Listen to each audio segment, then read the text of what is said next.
इस तरह अपनी बहू से डर डर के रोने से बेहतर नहीं है कि हाथ से पकड़ के उसे घर से बाहर करो। घर तुम्हारा, बेटा तुम्हारा, तो डरती क्यों हो? क्या कहूँ, कैसे कहूँ? कुछ भी बोलने खड़ी होती हूँ ना तो हिमायत में खड़ा हो जाता है बीवी की।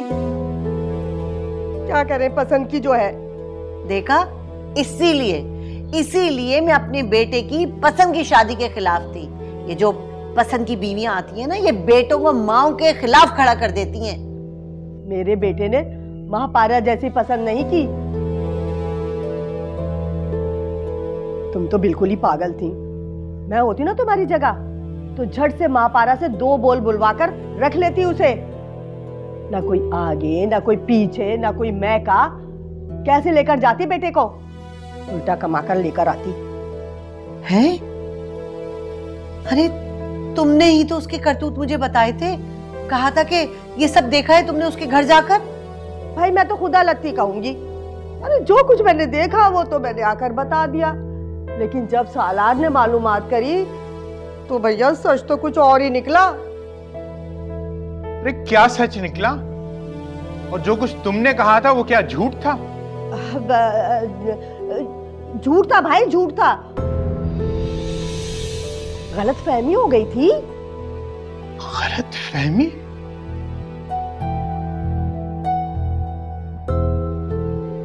तुम्हारी इस गलत फहमी ने हमारे बेटे को हमसे दूर कर दिया।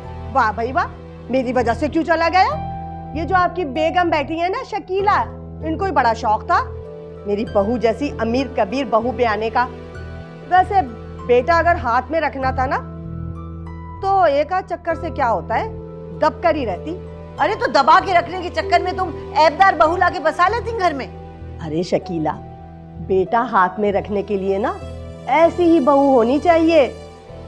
कोई ना कोई कमजोरी तो उसकी हाथ में हो ना। और महापारा, उसके तो आगे पीछे भी कोई नहीं था। कहाँ लेकर जाती बेटे को? अब मेरी बहू की तरह धमकियां तो ना देती ना कि बेटे को लेकर चली जाऊंगी।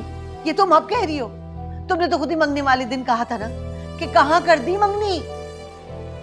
तुम्हें तसल्ली से जांच पड़ताल कर लेनी चाहिए थी ना। अब देखो, उस बच्ची की तो शक्ल पे ही शरीफ लिखा था। अगर ऐसी वैसी होती तो तुम्हारी जूतियां उठाती, किसी के साथ भी निकल लेती। अब बेचारी कहाँ कहाँ रुल रही होगी। और तुम्हारा बेटा भी तो कौन सा तुम्हारे हाथ में है, और सारा इल्जाम मेरे ही सर धर दिया। फायदा क्या हुआ मुझे यहाँ आने का? अपनी कहने आई थी, यहाँ तो उल्टे ही आप मुझे सुना रहे। वाह भाई वाह, खूब जमाना है। आना ही नहीं चाहिए था मुझे यहाँ पर। पता नहीं क्यों आ गई मैं तो बातें सुनने के लिए।